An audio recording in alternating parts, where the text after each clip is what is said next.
Hi guys, um, this quick video is going to show you how to use wrapper material, the workflow that I use to combine wrapper material and light and dumb light.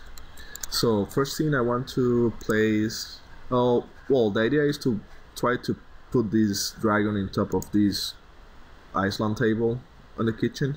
So this is the image that I'm going to use in my background.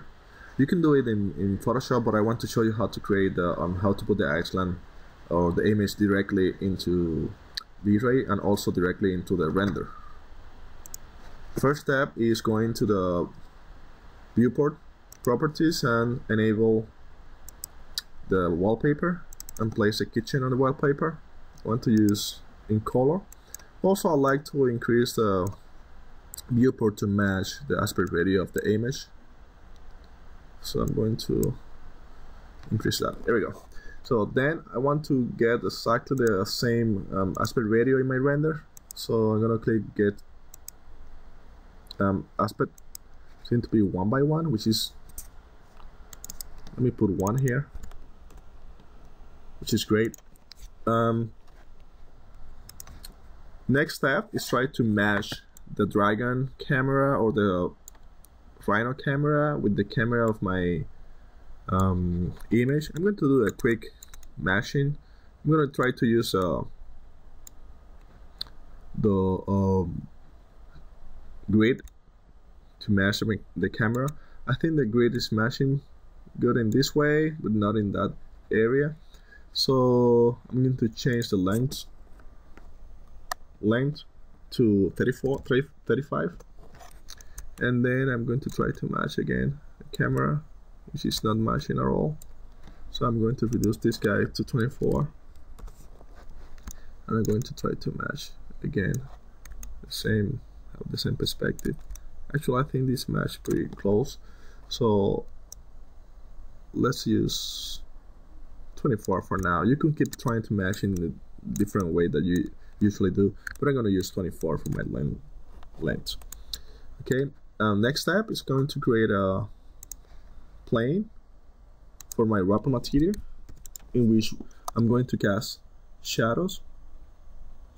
So this is the plane in which I'm going to cast shadows, and let me try to match that plane with my table. I'll try to locate the dragon in the correct position. Again, you can match that in a better way. For now, this worked for me. I'm going to save the camera just in case I mess with the camera. I could go back to the correct one. Okay, now I'm going to use the dumb light. So I'm going to enable the create a dumb light. I don't have exactly the same measure of the image that I'm using in my background, so I'm going to use a close one, which is also a kitchen. This one. Okay. So I'm going to double click on that one. I'm going to change the UV mapping, the UVW type to environment. That's fine. I'm going to reduce the intensity. Also make it vertical and increase the 32-bit. I actually don't want to see the dumb light on my background, so I'm going to make that dumb light invisible. Okay, now I'm gonna make a quick render just to see what we have until now.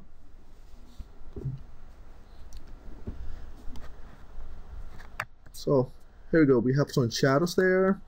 We have a white background, and the reason is because I have a white background here.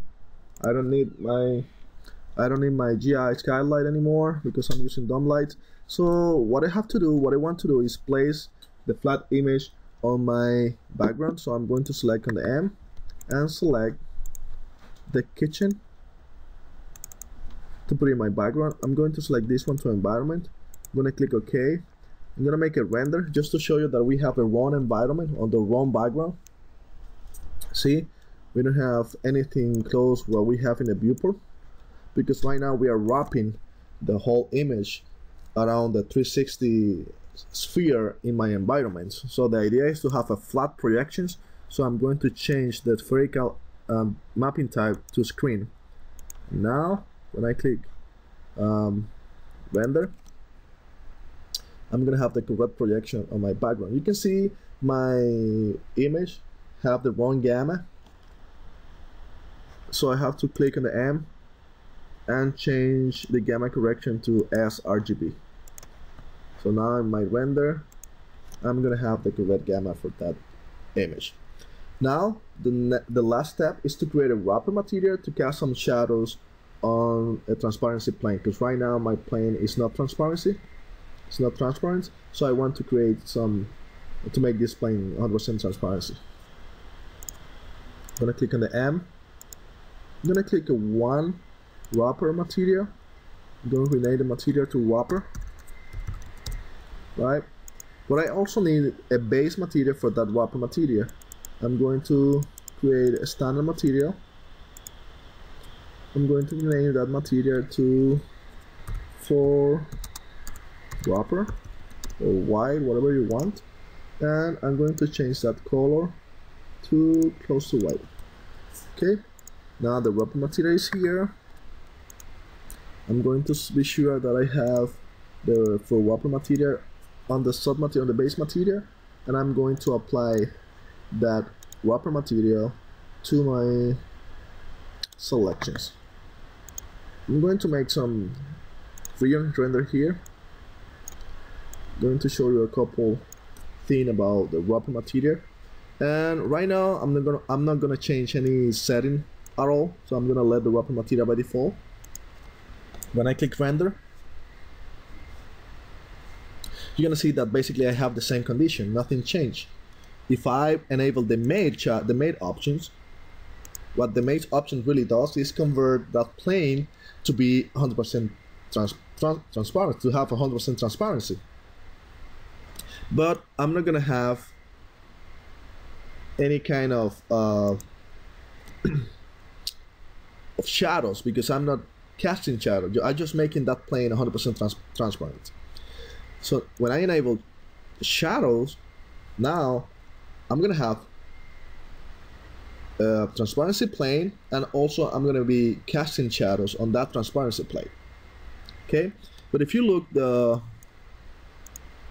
alpha, I still having the alpha of my plane.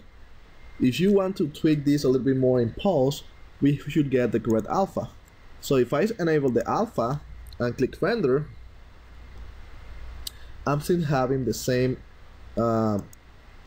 effects, because the alpha of my plane is wide.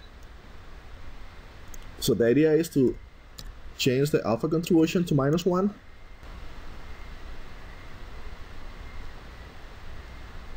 The alpha contribution -1, yes. And now you should have just the contribution, the alpha contribution for the shadow. Okay, so now you can see that I have the correct effects. I'm gonna make a little bit bigger render.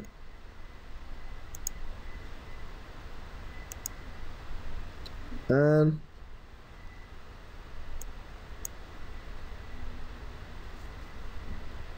you can see how, again, because I'm not using the correct or the same HDRI that I have, we have some extra shadow here.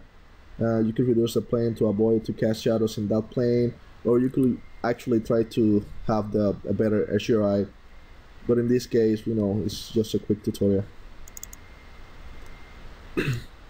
Also, if the shadow is too strong in this area, you can go here to the shadow brightness and reduce that shadow's brightness to 0.8 to try to match the same brightness of the actual image. Okay, some extra shadows here that you can cut or reduce by just cutting the plane, making the plane, you know, close to the table like that, and you can avoid this extra shadow that I'm getting here. Anyway, this is just a sample. I think it's worth. I think it's a good sample, or a good way to use wrapper material, dome light, and an image in the background. I hope you guys enjoy this quick video, starting using the wrapper material and the flat screen mode more often in your render. Here we go. Okay, done.